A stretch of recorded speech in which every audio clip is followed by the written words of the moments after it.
Hi there and welcome back to day 9. Today we're going to look at deconstructing some of your practice from yesterday, what it was like to be with an unpleasant experience.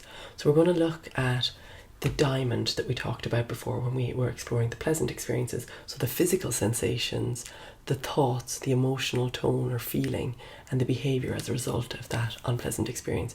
So as you deconstruct it, it is also a thing called cognitive behavioural therapy, is used in looking at what is happening between the thoughts, the feelings and the behaviour. And with this mindfulness approach, we're just adding in the physical sensations. So as we break down an experience, what we come to know is that we have choice.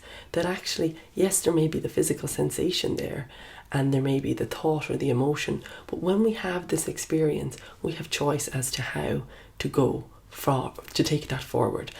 So when we break down our experience, sometimes we can have the physical sensation and we need to allow and recognize that that physical sensation is there. The emotional tone may crop up, and we need to give that space, allow and recognize that that is there, label it, so acknowledge it, and then we notice maybe the thought. But actually when we notice the thought, sometimes we can see that thought, but then we can choose maybe, another thought, like I talked about yesterday, we can choose to reframe. And in this space of reframing, so recognizing the physical sensation might be there anyway, recognizing the feeling might be there, but actually when we come to cognitively, when we come to engage our prefrontal cortex and label what's happening in our body, we can actually then choose, actually, is that how I want to think about that? Maybe I can choose another way. So even as I broke down that example yesterday, there was maybe the physical sensation of the sore foot, the initial emotional tone of a slight annoyance, but then the choice about, well, how do I want to think about this? It's a material thing. Let it go. Move on. So when we do this, what we come to know is ourselves. And I want to read you a little extract from one of my favourite books, Siddhartha.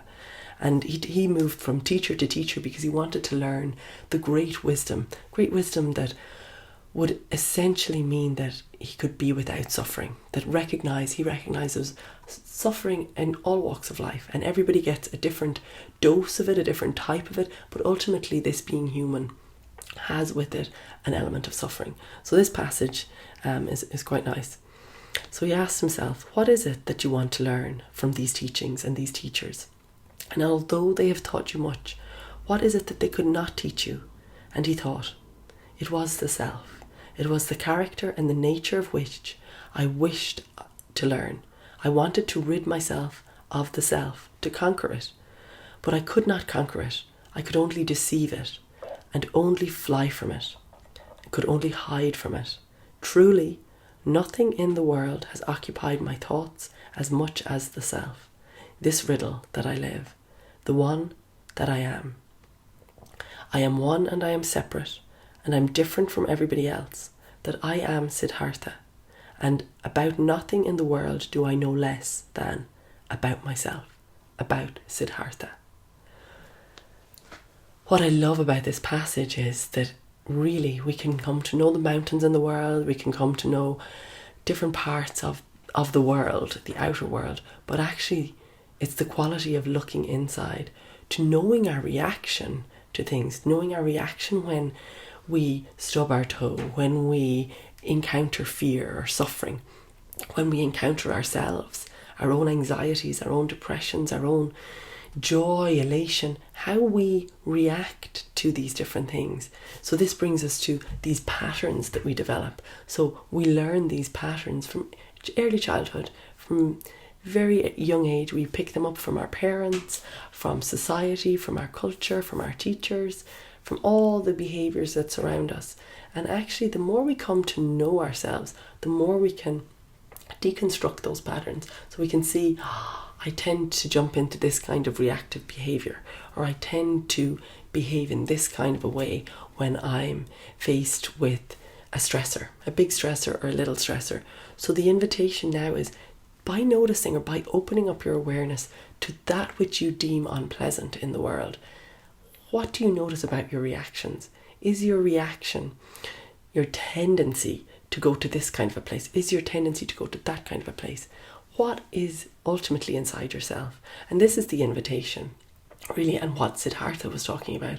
He knew all of these different teachings, and in a kind of a ritualistic way, maybe he was doing them, as opposed to really applying them to know what was the inner quality of his own experience.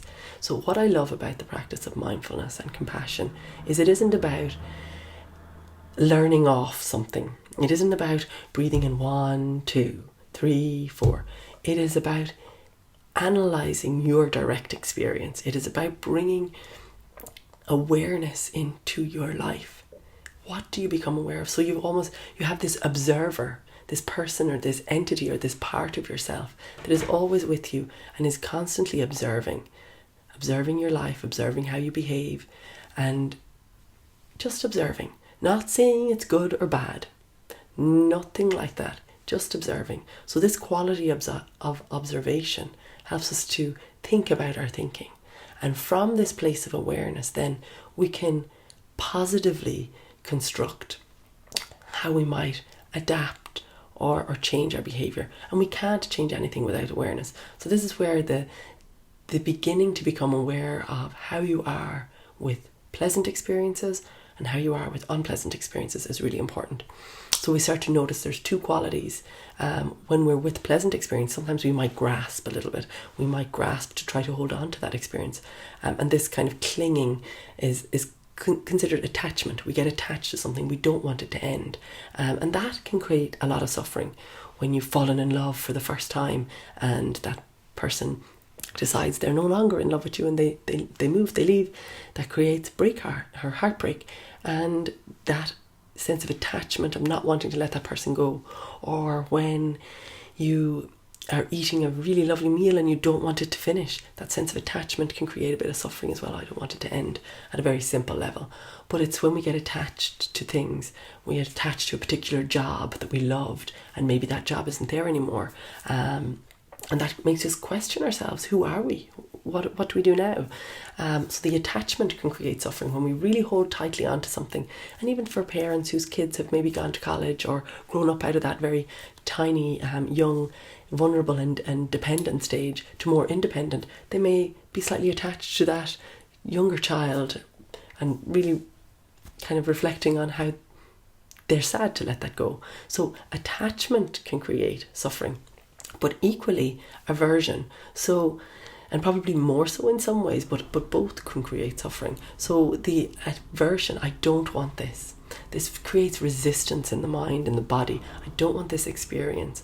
I don't want this sadness, this fear, this anxiety.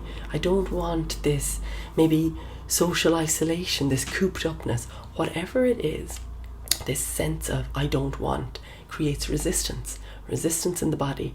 And actually, wherever we have resistance or attachment, it creates a sense of dis-ease, a sense of not being at ease with what actually is. And so the promise, or that is mindfulness, is about becoming equanimous, neither being attached to nor averse to, neither clinging to or rejecting, learning to be okay in the reality that is. So we can, at a very simple level, learn to be okay with our breath. And as we practice with the breath, then we can expand that to being okay with our physical sensations. Maybe there's tightness in your shoulder or pain in your back. And then as we practice with our own body and our own experience about letting go of our own attachment to maybe a body that would behave in a different way, or our aversion to a body that is growing old and aging, that we learn to accept ourselves as we are. And by starting with ourselves, then we can slowly grow that out to accepting other people as they are, to accepting society as it is, to accepting the world as it is. Now, this isn't to say that we become apathetic. Some people fear that in mindfulness that you become less action-oriented.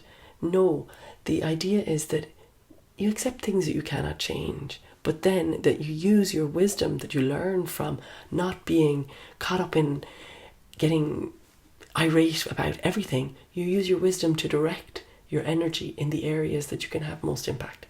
Instead of throwing your efforts into absolutely everything, you pick those things that you can have an influence. And this is where, yes, the practice of mindfulness gets us to think about ourselves, but it isn't about just thinking about ourselves. It's about how do we carry ourselves into the world? What do we do with that awareness? How do we bring ourselves so that ultimately we can live in a more wholesome, harmonious way, but that we can also have a ripple effect out across the world. So thank you so much for joining me today, and we will talk to you tomorrow.